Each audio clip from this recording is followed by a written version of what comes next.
Welcome to the Weekend Roundup. That is the venerable former fixer for Giuliani and Trump turned award-winning author, whistleblower, and just all-around fucking American hero, Mr. Lev Parnas. Give him a follow. At Lev Remembers, anywhere you find him, including YouTube, including Substack here. We'll get to a bunch of other activations today.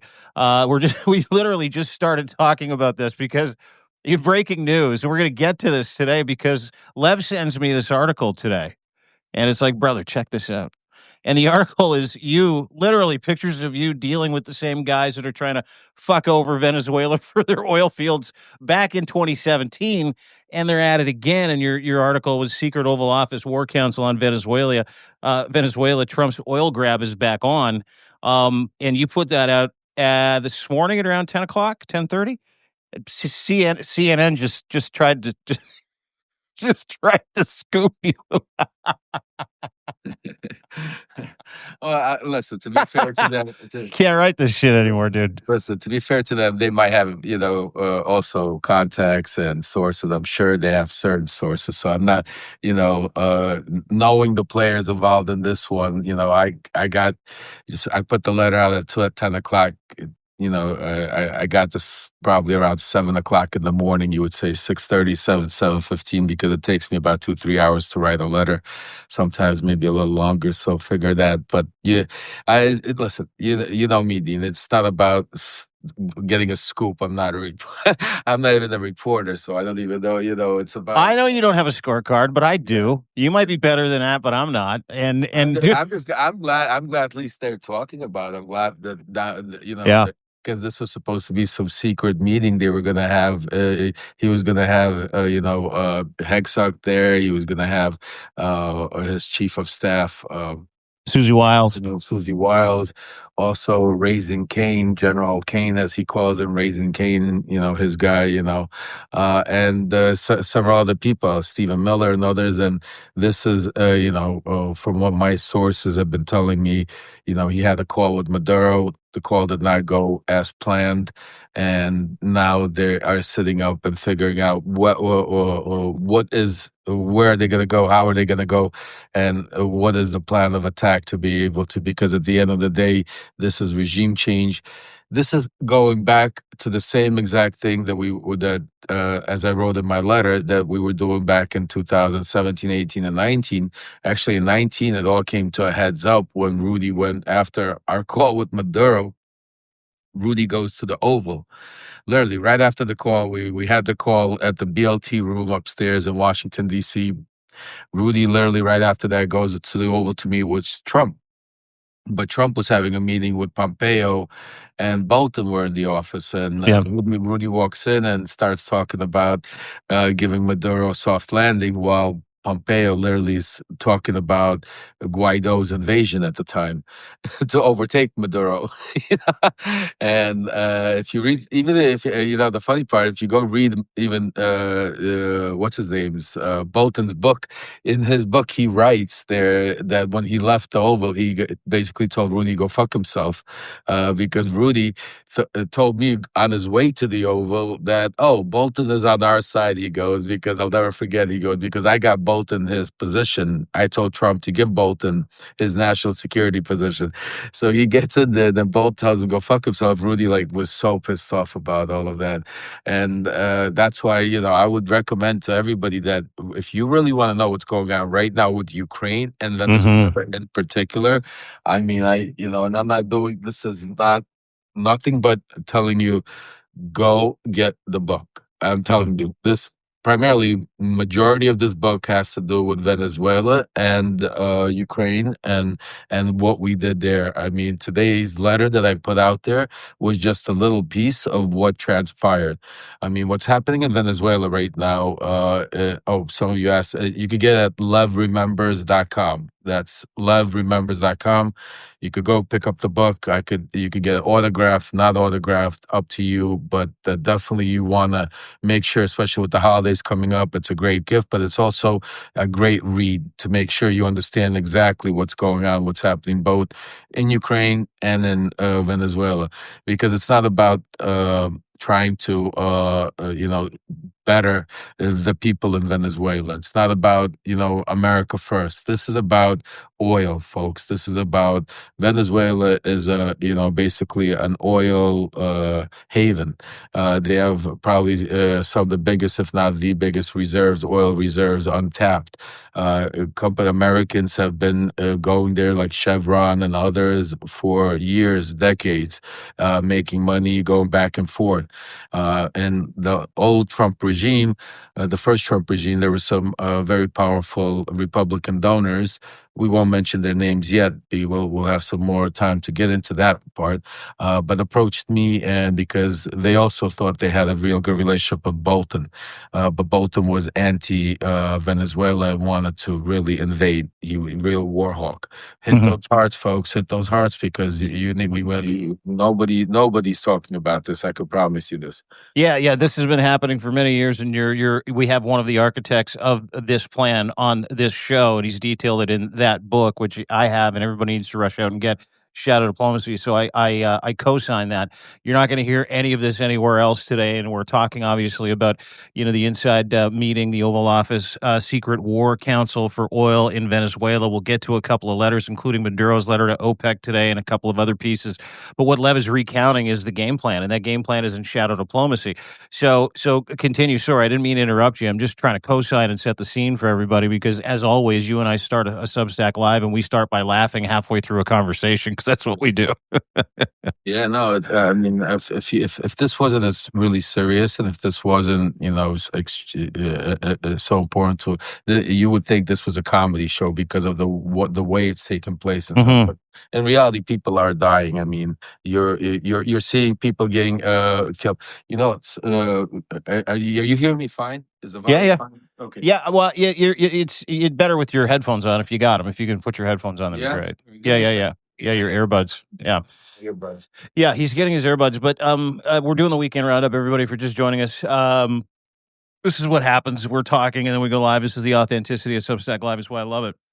But Lev's piece today, and we're going to lean into Ukraine. We're going to lean into the Miami meeting. He's got inside information from Ukraine, from the people on the ground, from the people that were in that room about what went on. And if you saw Steve Whitkoff's face, you know that they're in trouble because of the shenanigans and the wealth transfer they're trying to pull as they try to sell off different parts of Ukraine. But we're dealing with Venezuela because these are things that Lev was involved with intimately during the first term of Trump's administration, or the Trump regime. And now, of course, we're back at the well, so we're getting the explanation for it. So he has a phone call with Maduro this weekend, doesn't go well. Then he starts telling everybody online, Donald Trump starts telling everybody on Truth Social Media that he has closed Venezuelan airspace.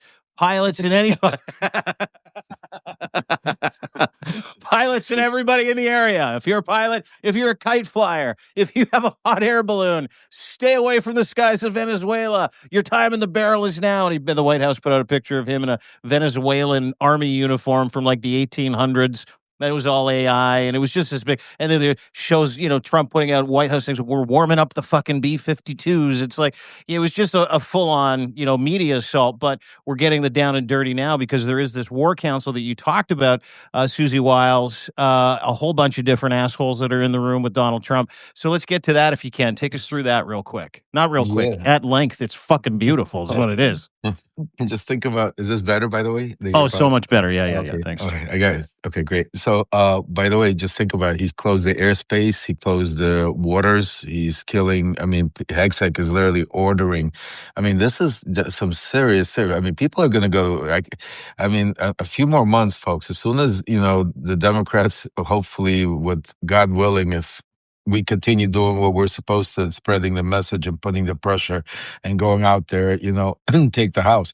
I mean, this is beyond war crimes. I mean, what Hegseth, ordering civilian deaths, and think about what he said. This is very important. The double tap, because the only countries really that use double tap is Russia, countries like, dictatorships, because that's not something that you do as part of the war, America, whatever the alliance is, because that's just strictly murder, folks, because it's literally, it's what Russia's doing in Ukraine right now. They'll hit a building, they wait until the paramedics, till Yeah. the ambulances, till everybody shows up, and then they'll hit it again. It's called double tap. Same thing what Pete Hegseth did is basically they hit a boat and there were survivors in the water. Instead of picking Clinging up to the these boat. survivors, right? Instead of picking up those survivors, they basically shot at them again. To kill all the evidence, take away all the evidence, and and Well, and Hegseth, to your point, I'm calling him Hegseth now too, which is funny. Thanks to you and Michael Cohen. I used to call him Nutsack. Now it's Headsack.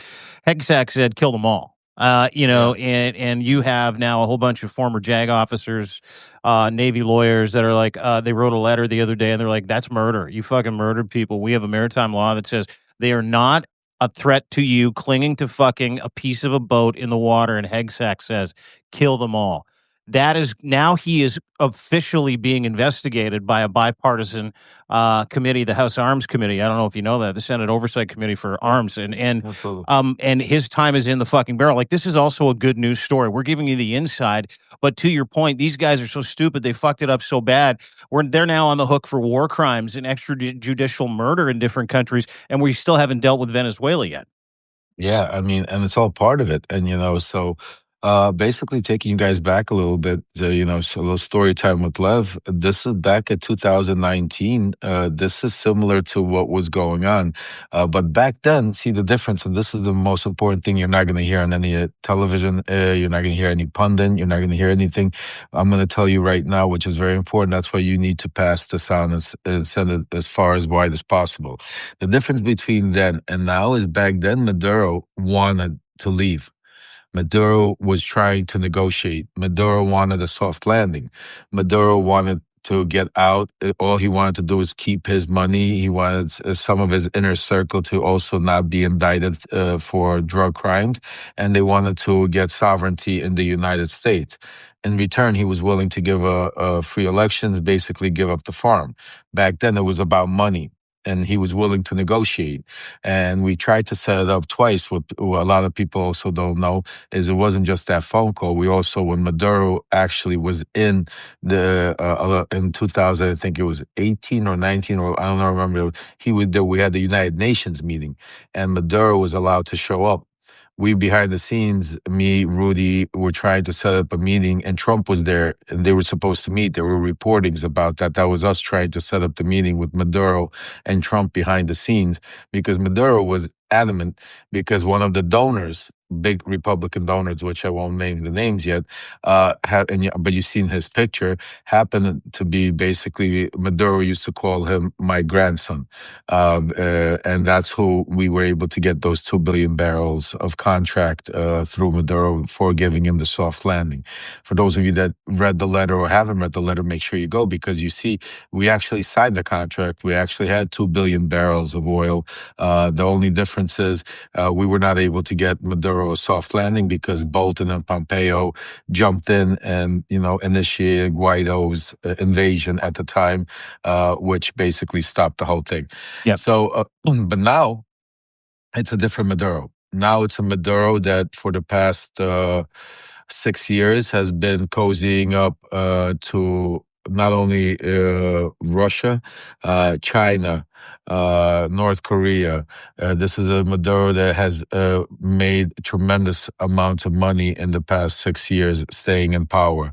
This is a Maduro now that is also has alliances in there, like Cuba originally, but now also because of Donald Trump with what's it called, Colombia, which he before he didn't have.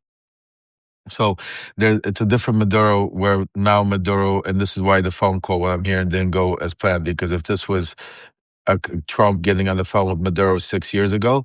Right now, Trump would be coming out doing a press conference saying Maduro's leaving. I got it taken care of. We're going to have elections. Everything is beautiful. I stopped another war.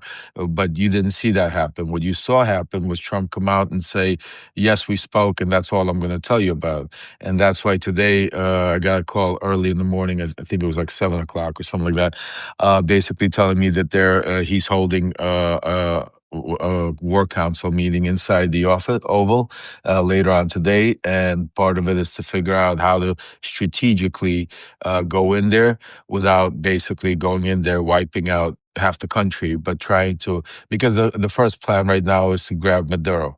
If they could shoot it, because we already have assets on the ground, we already have CIA on the ground, we already have boots on the ground that people don't know about. So right now, the plan is to be able to grab Maduro. And if they can't do that, then, what's the contingency plan? Because now it's a full force plan. But the other thing, Trump is also now has to counterplay, because Maduro, like I said, Maduro is not by himself. He has the China, he has a lot of. Yeah, China warned the United States this weekend. They're like, "Hey, don't invade Venezuela, and don't put our investment and our involvement with that government at risk, because we will help them." Right. Oh, well, not only that. Well, Maduro wrote a letter, I think today or yesterday, to OPEC, basically saying that the United States is literally trying to take us out because they want the control of the oil. I mean, it's blatantly in black and white. Maduro wrote the letter to OPEC. You can't make this shit up, folks.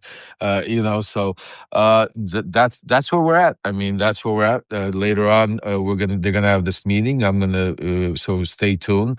Make sure you subscribe. Actually, make sure you become paid subscribers of both me and Dean, because later on we're going to do a special Substack live once this meeting takes place. We'll do some Q&A. We'll do some stuff. So make sure, stay tuned. Today is going to be a busy day. I have probably about 6 shows lined up today, from YouTube to Substack to about all the stuff. And we didn't even get into Ukraine yet, because most of it had to do with Ukraine until early this morning. Most of the media still hasn't caught up to this Venezuela stuff yet. CNN just literally started talking about it. So nobody else has been reporting on the Venezuela stuff yet. It will be coming later on today, and it's going to become major news as this starts leak, because a lot of it right now, the media, it hasn't linked the Hegseth attacks on and the killing with the with what's happening today with the meeting they're taking place and the players. Oh, dude, but hang in, that's definitely part of this meeting, because I was talking to someone yesterday and this morning after I chatted with you. They're not just going to sit and talk about how they can invade Venezuela and not make it look too bad, and make it look like it's regime change, and not make it look like they're going after rare earth energy oil fields in Venezuela to give to his friends and enrich his friends. It's what they're fucking doing, number one. But part of this meeting is we are in fucking trouble. And if you've been paying attention to what Pete Hegseth has been doing in this bombshell report and these JAGs that have come out, opposed to, and not just opposed to, but effectively saying Pete Hegseth is murdering people on behalf of Donald Trump, giving illegal orders, and he's doing it to give the perception that Venezuela is sending these flotilla of fucking drug boats over the United States, which is not the fucking case at all. And that's a huge part of this meeting, as I understand it. But what are you learning? I'm going to give you a bigger scoop. We weren't even going to go into this right now, but I'm going to give you, fucking love bigger scoops. I'll put it to you this way. It's not a scoop yet, because it's not, you're right. Part of the meeting is this, but I was the one that always said Hegseth isn't going anywhere. None of this. But what I'm also hearing is Trump was really pissed off with what transpired. And the first sign that I saw that there might be trouble in the water when it comes to Hegseth. This doesn't mean he's gone yet, because remember, there to replace an idiot like that that will follow your orders blindly and do the things he's doing in the State Department. I don't think he could even find somebody like that. So I'm not saying he's gone, but if he's going to be gone, this is as close as we're at an opportunity because of the legal criminality involved. Yeah. Because Trump also understands that if the Democrats take the House, if he can't be able to steal it, or what, that people like Hegseth are going down right away. And so today was the first sign, or last night actually, when he was on the plane. See, and I'll give you guys a little tip because I know him very well, is he gave you the first hint that he might be walking away from Hegseth a little bit, is when he was asked about that. His response was, "Oh, I know nothing about it. I don't think Hegseth meant. Oh, I don't really know what's going on." He didn't defend him. He didn't stand there and say, like always, if you remember, they would ask about strikes. He was, "Oh yeah, fishermen are scared." Before this was the first time he backtracked. First Mm-hmm. time he basically backtracked about killing or wiping out, and he even said, "I wouldn't do that." This is the first time. Yeah. If you go all of this, And he also said Pete just told me he didn't do that. right, and Even after they said they did that. right, he said Pete wouldn't want that. I wouldn't want Pete. So what I'm saying to you, this was the groundwork that if he has to walk away from him, this is already you're gonna. This is the first stages of him then saying like, "Who the fuck is Pete Hegseth?" I think It's I saw him crazy. I on think Pete Fox. Hegseth is going to turn into you. Who the fuck's I Lev Parnas? yeah, I think I saw him on Fox maybe one time or something. I mean, I listen. heard he likes girls on the younger side. Yeah. Yeah. I I have mean, no idea who he is. so, but again, I'm not sure. I wouldn't bet against it. I mean, if I had to say, we're maybe at 20%, because again, you would have to replace him, and right And now, see, you said something earlier to this point, Lev. Lev Parnas, my dear friend. You said something earlier that made me laugh because I'm like, you're fucking right. You're like, where is he going to find another guy that dumb to follow him into the fucking fire? He can't. That's Pete Nutsack's only fucking currency right now in the Trump regime. him, yep. And not only him, but his whole crew his whole crew that's in there are all going down. Wait a That's why second. You telling me Kash Patel isn't qualified to be the FBI? That's why when people tell me, "Oh, Cash is like when MSNBC report or MS Now, whatever they call themselves, Yeah. broke the news that Cash Patel, Trump is looking to fire them." I literally was crying. I called Ali Vashi. I said, "Tell your people that don't listen to those sources. Those are not good sources. Those are leaks. You're being set up. Cash Patel ain't going. Where's he gonna find another moron like that? Are you kidding me?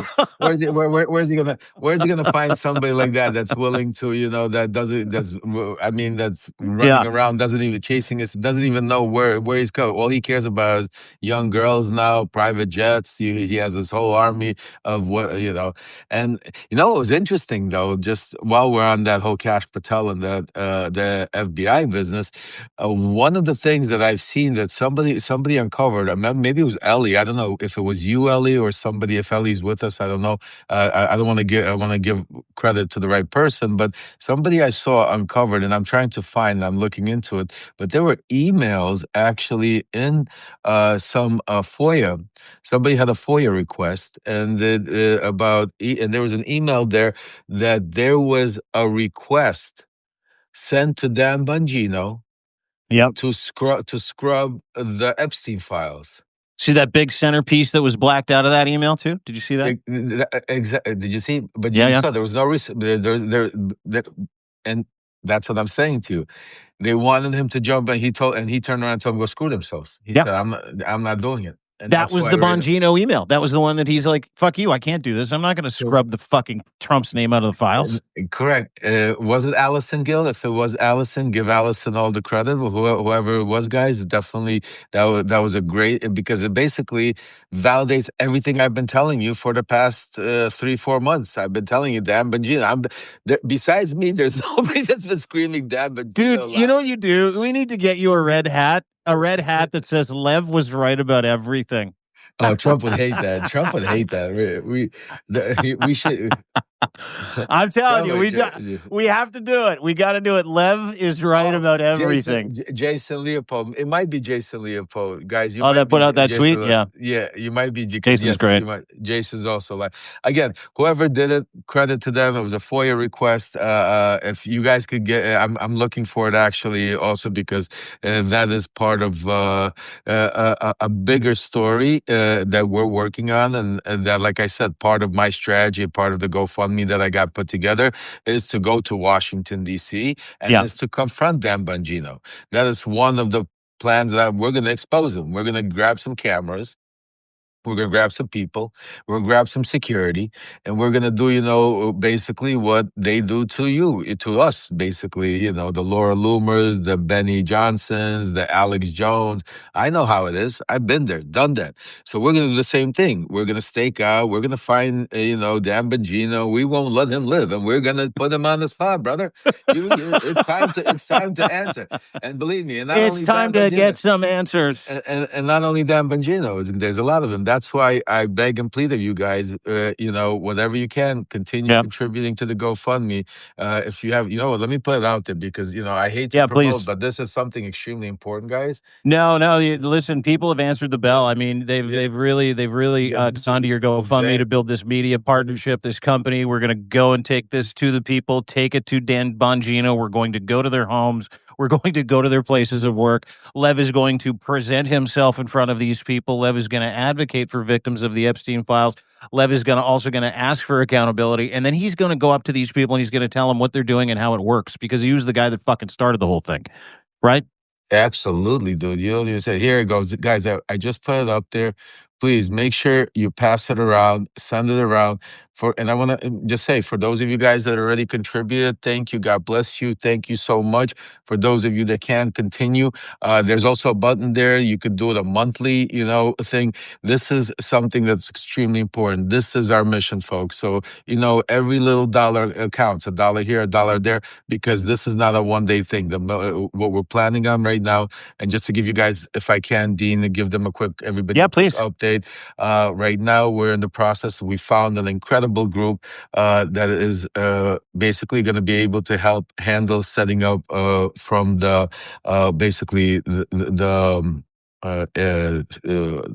bookings, the travel, the actual marketing, getting out on all this content writers, copywriters, social media managers, that kind of stuff. All that stuff, but also people that know exactly what I'm trying to do. They're on the same page exactly.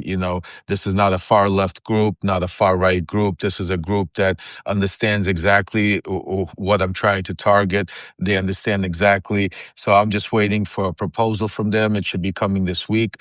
In the meantime, also, guys, if you can put up there what's it called? The volunteer hotline. We have a volunteer hotline set up, folks. It's Lev PTTP at Proton Mail. Not Proton Mail. Proton.me.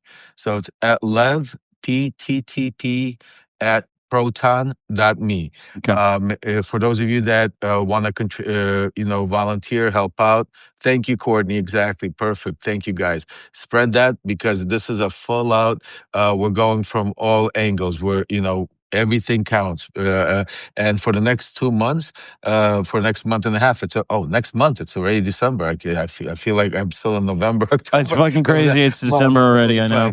Right. So it's already December. So this month we're just going to keep building, and doing what we're doing, spreading the message. Oh, excuse me. But the game plan come January, we're going to hit the road. Come January, the game plan is going out there, start also going, and the first plan of action is to be able to go into all of these races for the midterms. That's our first line of attack, is to go all of the midterm races. We're already also going to, the group that I'm talking on, they have going to get in touch with all of the different races, see how we could participate, help out, town halls, go in there, do PSAs, everything anything that we could possibly imagine to be able to go in there and really do, because we only need not only the House, we need to try to take over the Senate, because then, folks, it's going to be a different ballgame. So please, share the GoFundMe. For those of you that can't go GoFundMe, you could do it. We have plenty of different ways to contribute, share. But the number one thing is subscribe, and build a platform, because that's what builds it. The algorithm. Subscribe, subscribe, subscribe. That's the number one thing to me, to Dean, to other independent journalists, because that's for free, guys. Make sure you do that. And obviously, the paid subscriptions build this platform and allow guys like Dean to do it full time, and instead of trying to just go on the corner somewhere and play the guitar and pick up an extra couple of shekels. You know what I'm saying? I can't play the guitar. I can play drums poorly, but nobody wants to watch that. Yeah, please subscribe. Listen, it's never been more important. They are on the run. They are being investigated. You have 47. I counted. Cohen did a great piece about this, actually. 47 Republicans are going to quit, or have quit already. It is going to happen before the midterms. But there is still a bunch of shit that we need to get to today, and that shit lies around that meeting that happened in Miami with, I don't know, did you see Steve Whitkoff's face? Did you see? In Miami, in the meeting with Whitkoff, Kushner, and Rubio. First time Rubio's really fucking been involved. We'll get to a great question that you asked on social media about Rubio.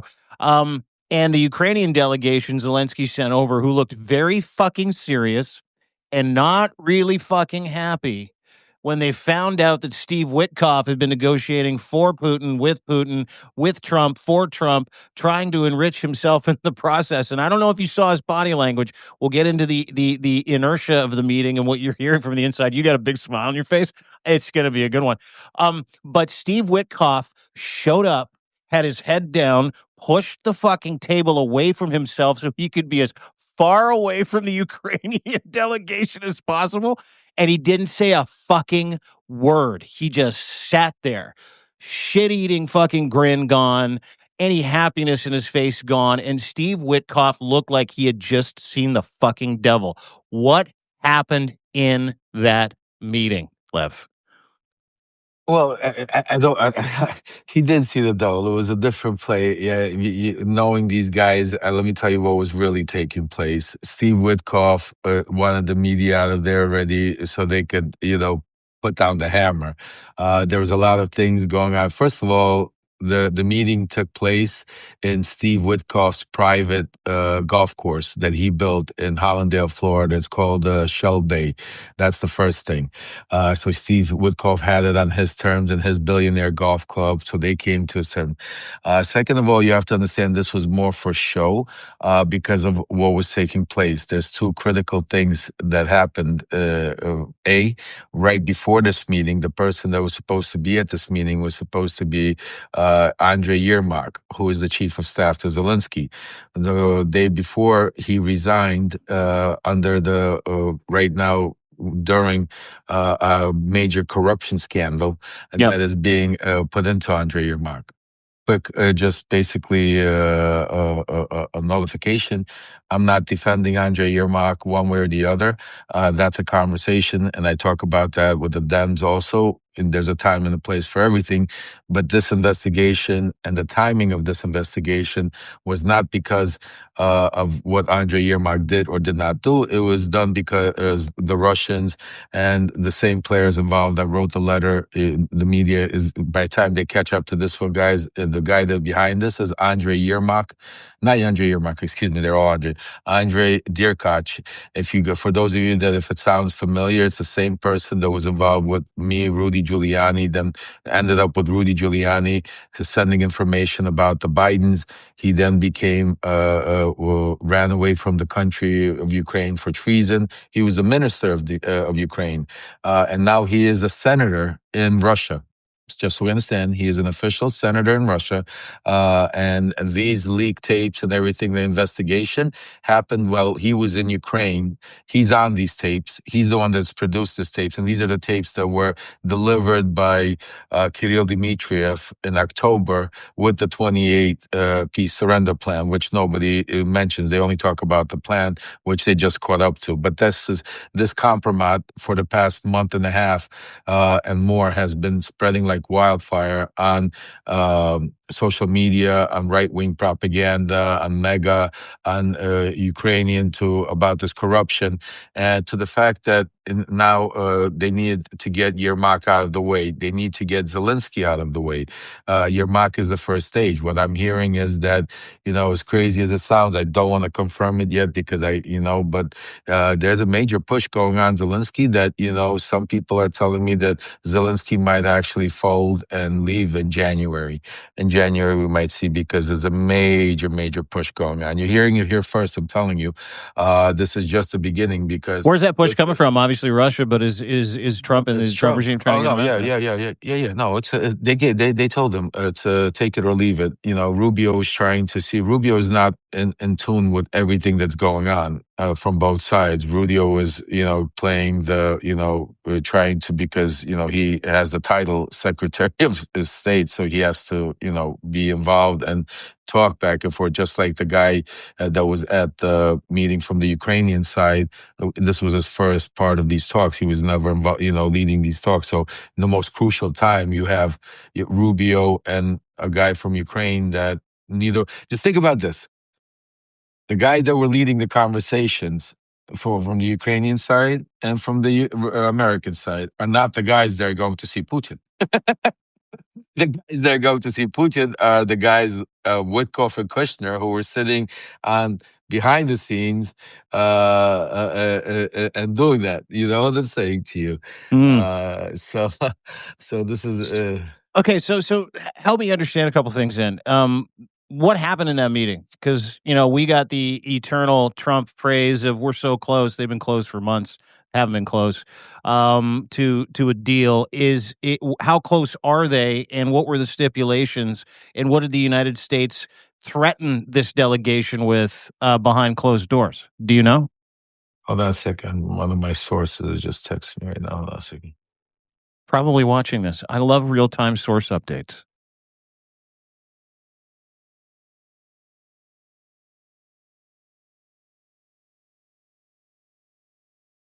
I'll let you know. We could have a good one here, folks.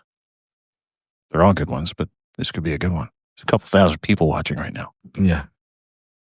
What did you say? What were you, while I'm on the phone, what were we saying about? What did the United States, what did the delegation behind closed doors in Miami use to threaten or try to assuage the Ukrainian delegation with, and what was part of that regime change? Like, did they say you got to get rid of Zelensky as well? Well, not in this meeting, because in this meeting you had Rubio there, and Rubio is not part of the actual conversation, and so basically this conversation was again fluff. Fluff meaning, like, Ukrainians gave him what they thought is important. Rubio agreed, because remember, Rubio is not a Vladimir Putin, supporter. Rubio, his whole career has been, against Vladimir Putin. So, he's not on that same page, even though he's brainwashed by Trump. So as far as this was like basically for the cameras, because it was like the Ukraine right before they're going to Moscow to negotiate. It's like they've negotiated, they fine-tuned the plan to now go speak to Putin. The whole thing about it is neither Rubio nor the guy or Obanov, whoever was on the other Ukrainian side, were part of negotiating this plan, have nothing to do with this plan. And the plan that they're putting together, the fact that they're even putting this plan together, I've reported that my sources said that Putin already discounted that plan. You saw the New York Times reporting, finally talking about everything I've been saying about that the Kushner and Whitkoff and Others, another person they talked about, Gentry Beach, Yeah. about, which somebody that is Donald Trump Jr.'s, I know him also well. So what I'm saying to you is, that's why they came out and said the same exact thing, that, that we're on talks. It was that's why Whitkoff was sitting there. Why you saw him there is because for him it was a waste of time, Mhm. because he understood that all that conversation meant nothing, because they have a plan.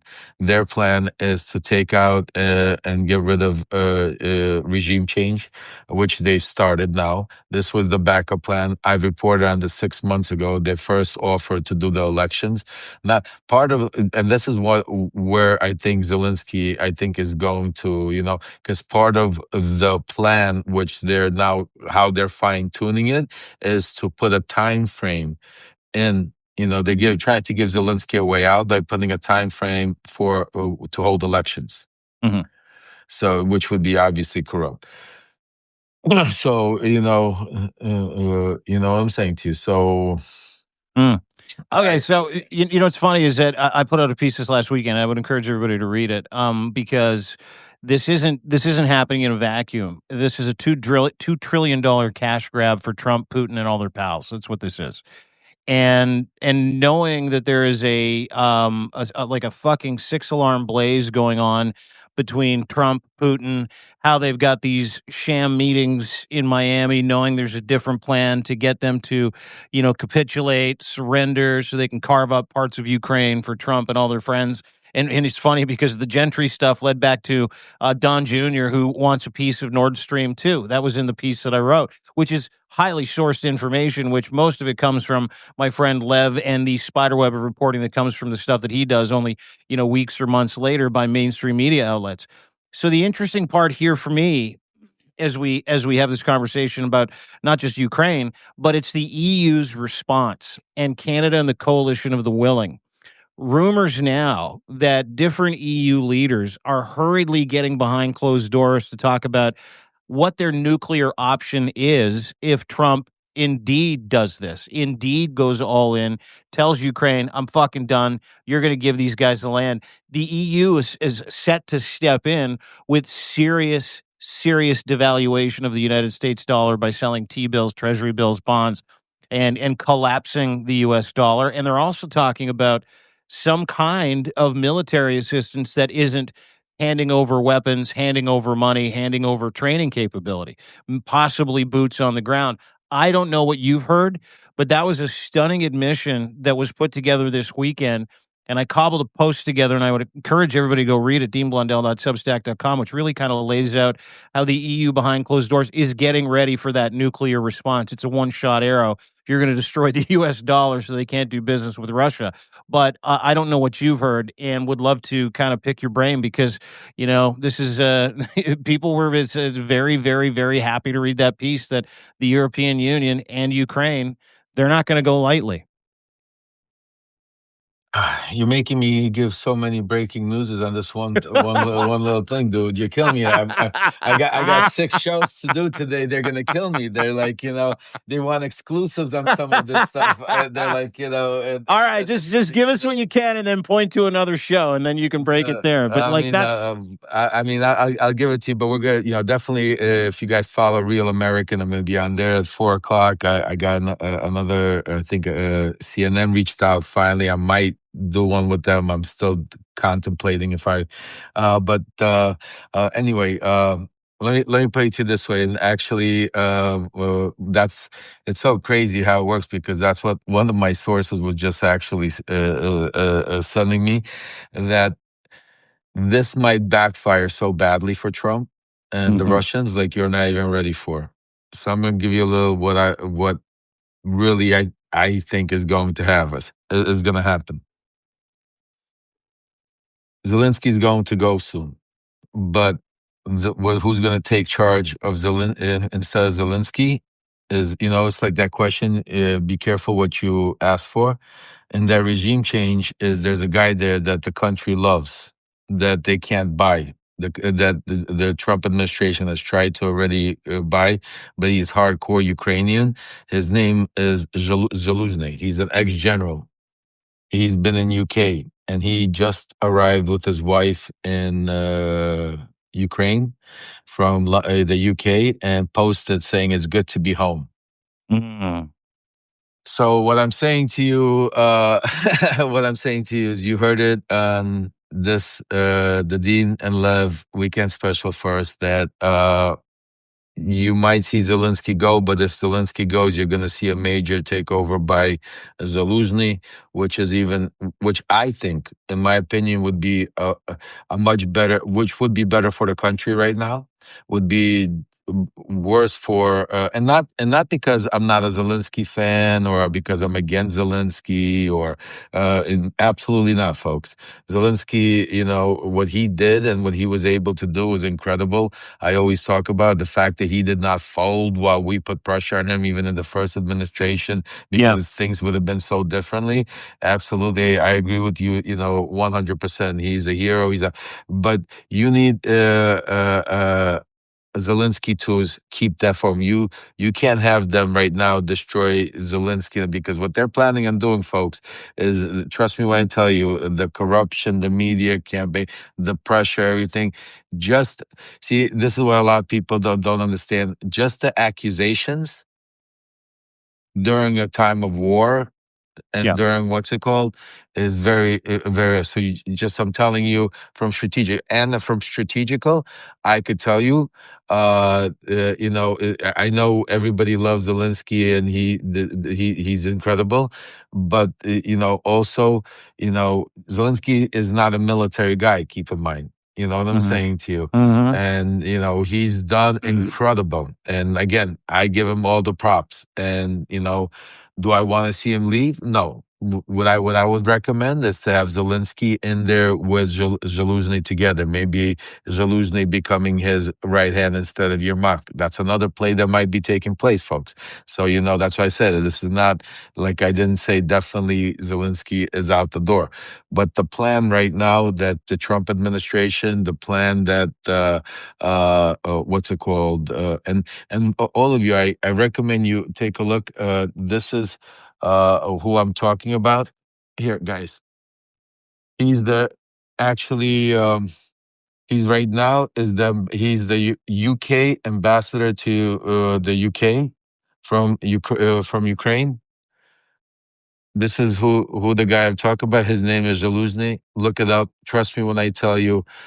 This is he's an ex-general. He's currently the U.S. ambassador to hardline the UK. Ukrainian nationalist. No. He is somebody, and the people of Ukraine love him. So Love it's him, not man. like, so it's not like, I'm saying to you, if God forbid Zelensky is pushed out and Trump is successful in doing what he's doing, pray that we get Zaluzhny in there, because otherwise, they will put in a pro-Russian government in there. So that's the plan, and that's what, is going to take place. What they're going now to Moscow is basically carve it up. Basically try to figure out, again, Nord Stream 2, you got gas, oil, that's part of, also keep in mind, part of these conversations have to do with Venezuela, because Russia and Venezuela, the shadow fleets of oil that goes back and forth, this all ties together. So that's why when I say to you folks, shadow diplomacy, that's why when I tell you, if you have a couple of days of reading, it's a quick 2-day, 3-day read. And I promise you, when you read this, you'll understand what's happening right now between Venezuela, Ukraine, Russia, and the Trump administration, because it goes back then and didn't just start today. This is just now it's progressing. Back then, we had safeguards, you had guardrails, whatever you want to call it. They're all out the window now, and now it's going to go forward. Well, yeah, now it's a race. Now it's a race before impeachment, a race before he loses the House, a race before the Epstein files drop, a race before Russia's economy collapses, which is why you're seeing this full court press. And it's not just chopping up Ukraine, to your point. They're going to go do business with, American interests and Russian interests. There's RFPs on the table to take over different aspects of, or partner with Russian oligarchs and Russian mob bosses on businesses to reopen the economy. That's the ultimate goal for them too.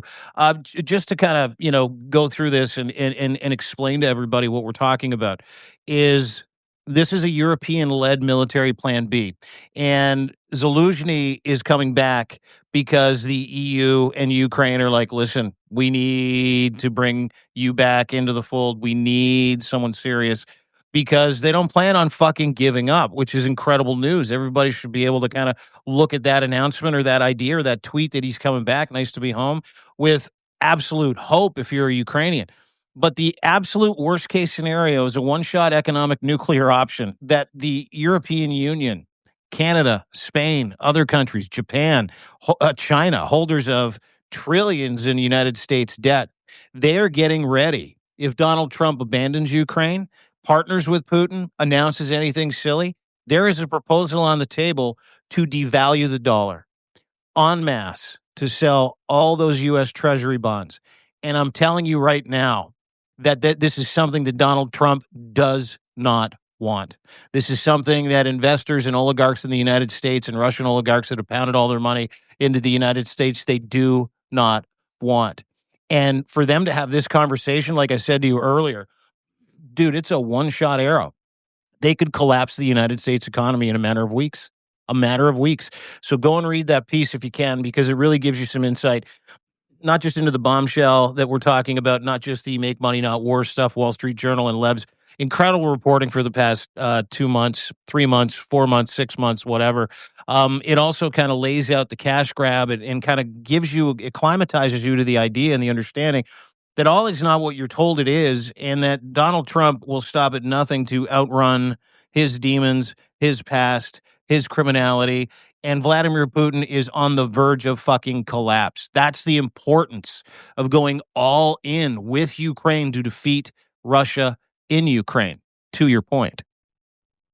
100%, brother. And that's why we need, every one of your support, help, man, means a lot. For those of you that support Ukraine, mostly everybody, I think everybody on this platform does. God bless you. Thank you.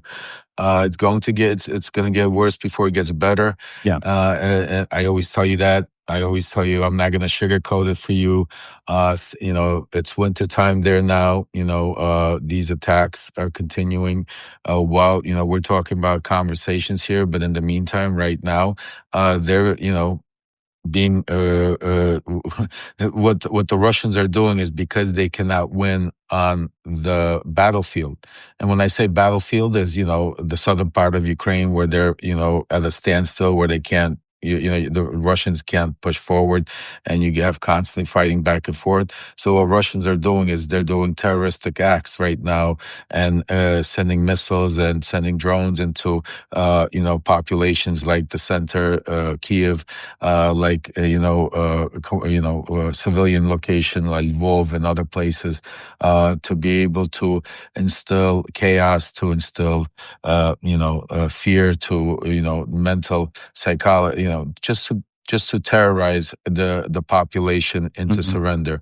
And that's the sick part, that we as an American leadership are sitting there allowing this to happen, allowing another country to be just think about this, folks, and I'm sorry I'm all over the place sometimes when it comes to this, but there's just so many different things that are happening. And then when you sit back and think about all of this, media hoopla about the letter that Melania Trump wrote to Putin about the kids. Remember all of that? Remember how they had these conversations? Melania wants the kids, and you had Kirill Dmitriev talk about, yes, we should do the kids, and talk about kids. Even in this 28-piece plan, they didn't even put a simple thing like returning the kids. like returning the kids. I mean, something simple like that. Just what's it called? Linda, the books are going out. We just got a new shipment, and I apologize. I saw your tweet. I know my wife is actually literally went right now to the mail to the mail service and sending books out. We got a whole bunch in right now, so definitely before the holidays, I would order them now because we just got a new shipment in. So Linda, you will be getting yours any day. So I am sorry for the delay. It's not me. It's the way these, No, just blame your wife. That's where I thought you were going with this. It's not me. It's the wife. I would never blame her. She, if it wasn't for her, I don't even know what I would do. Like Yeah, me too. Yeah, she's incredible.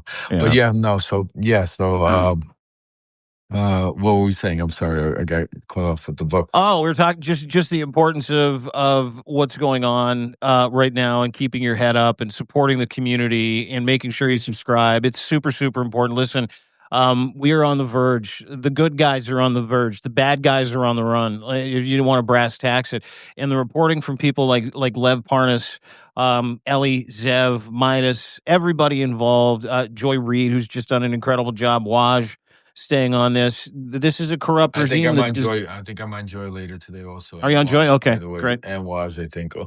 Oh, you got it all going on today. But it's the importance of subscribing. It's the importance of sharing. It's the importance of understanding and getting that book, Shadow Diplomacy. But not just that, reading the content and really immersing yourself in what Lev is trying to explain to people, because he's done this before. He sees the roadmap. He was the roadmap. He created the roadmap for what we're seeing, not just happening in Venezuela, but what we're seeing in Ukraine.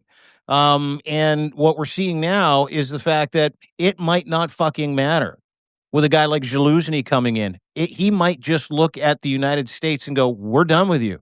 And that's what the entire world is clamoring for. That's what Canada's done.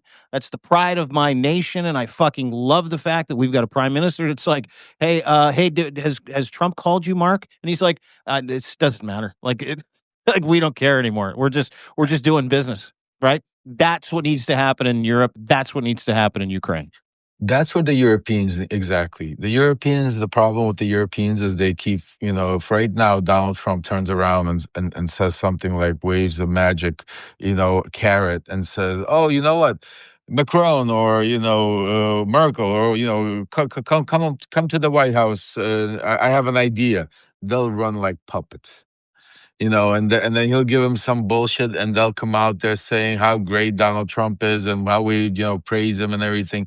If they would all just turn their back and say, you know what, screw you. We're just gonna go do our thing. Look, we don't want to fight with the United. Nobody's saying you have to be adversary. You know what I mean? Nobody's saying be adversary to us, but you can just turn around and say, we're not gonna praise you. No, we're not going to praise you. You wanna tariff us? Tariff us. You want to tariff the whole? You can't tariff the whole world. You know what I'm saying to you? And if you're going to, people are going to just, if everybody would stop, but you got people folding, and that is the problem. You got people that are bowing down, and you're seeing the same thing playing here in the United States. Just think about what happened the very first day he came into office. You saw from Bill Gates, the guy that MAGA said that as soon as he gets into office, that they need to hang.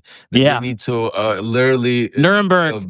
Gotta kill him. Nuremberg trial. Bill Gates was sitting right next to Donald Trump. Mark Zuckerberg, who threw Trump off of Facebook. You know what I'm saying to you? Basically, during this war, sitting next to Trump. Not only sitting next to him, remember that hot moment when he asked, how did I answer? Did I give you enough? Oh, you want me to give you a couple hundred more million? Was that good? Like, just think about how people are buying. And that is why he's able to, because I always say, all of these dictators, all of these authoritarians, and all of these, leaders, false so-called leaders like Trump, they can't do it without enablers. That is why I'm saying that's why I take a look at history. When these dictators fall, what happens to the enablers? They go, it's like they go right down. I promise you, they get arrested. They're all going to be screaming and saying, but the president told us to do it. But it was like, our Constitution rights. And you know what? Can we just talk for a second? I can't wait for that moment. Like, one of my favorite things was when the J6ers were screaming on social media. But we did this for Trump. He promised to save us. Like, he promised to save. In the end, he did. But my God, it is coming for every single fucking human being involved with him. It is coming for everybody that he's making run interference. He's coming for everybody that he's running shadow diplomacy with. Every single person that has enabled Donald Trump to murder fucking people in the middle of the Caribbean, to abandon the people in Ukraine, to self-enrichment, self-entitlement. It's fucking coming. And there's like Pete Hegseth, like Tulsi Gabbard, like anybody who, like Lev Parnas, anybody who gets, who gets into trouble doing what he wants them to do for him. He is going to sell you down the fucking river so fucking fast. That man on this screen, that beautiful human being you see on the screen, this award-winning whistleblower, Lev Parnas, did time for him. After buying it all, after helping him, after engaging with him, after being a tool for Donald Trump. That man right there is fucking, if he's not patient 1 or 0, he's patient 2 or 3.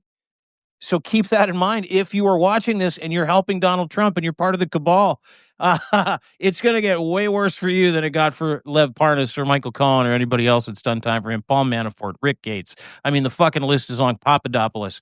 How many people? It was like 84 people from his previous regime that did time or received a sentence. Like 84 fucking people. And he is unbridled right now. Unbridled. He pardoned all of them except for You. Dude, I'll let you go. I'll wrap this up. Weekend roundup. We had 2 big stories to get to today. I think we did most of them justice. Your reporting is incredible. Everybody go to Lev Remembers right now. Make sure you give him a sub, paid Thank sub. you, my brother. Absolutely. Hit those GoFundMe links in there as well. Not just for the media empire that we're trying to build with you, for you, because we are you, but also the Ukraine fundraiser, the GoFundMe.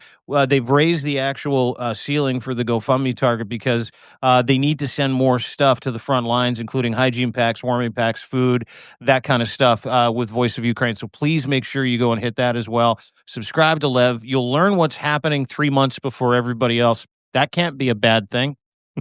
I love you guys, Dean. Have a great day. Talk guys. to you soon, I'll buddy. See you during the day. Take care. Have a great one. You bet. We'll watch for you today. You'll be all over Substack. Lev Parnas, ladies and gentlemen. Lev Remembers is where you can find him. Thanks for showing up to the weekend roundup. I got to go walk my dog.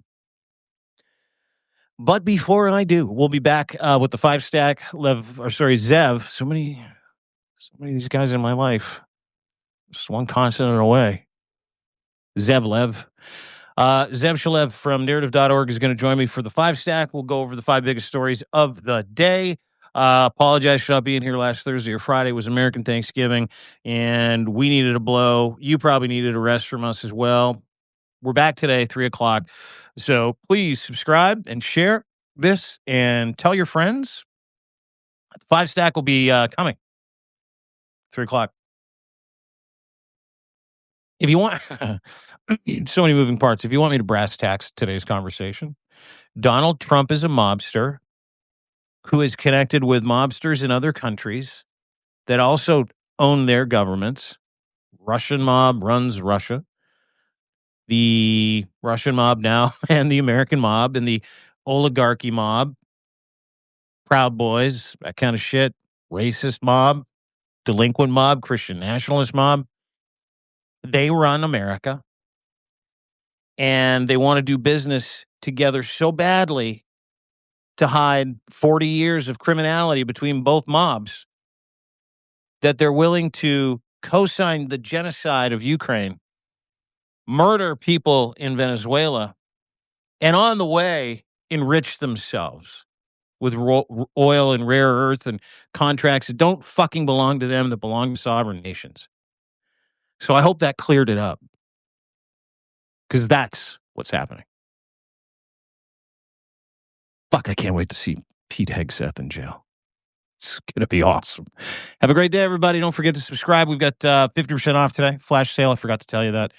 I'm terrible at this. I'm a terrible, terrible entrepreneur.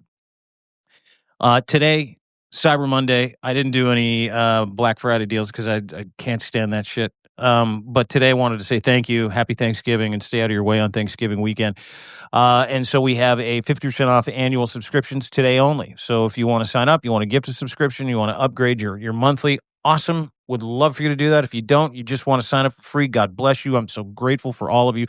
No matter who you are, we have monthly. Founders never pay again. You just pay the one time. But more importantly, thank you. Share this. And thank you for spending some time with us. We had a couple thousand people in that live, about 1,100 on my end, and I think about 1,500 on Lev's end. On the weekend we did about 4,000 people, and I'm not pimping those numbers, but I'm just telling you because this community is growing so fast because people get answers here. It's really like an honor to be able to act like information Sherpas in a post-truth society during information warfare season, SZN season. That's how the kids say it. It's cool. So that's why we're here. We're not going anywhere until this prick's gone and until people start getting frog marched to Nuremberg or the ICC in The Hague, because that's what's up. Have a great day. We'll see you at 3 o'clock for the 5 stack. DeanBlundell.substack.com. Thanks, everybody. Bye.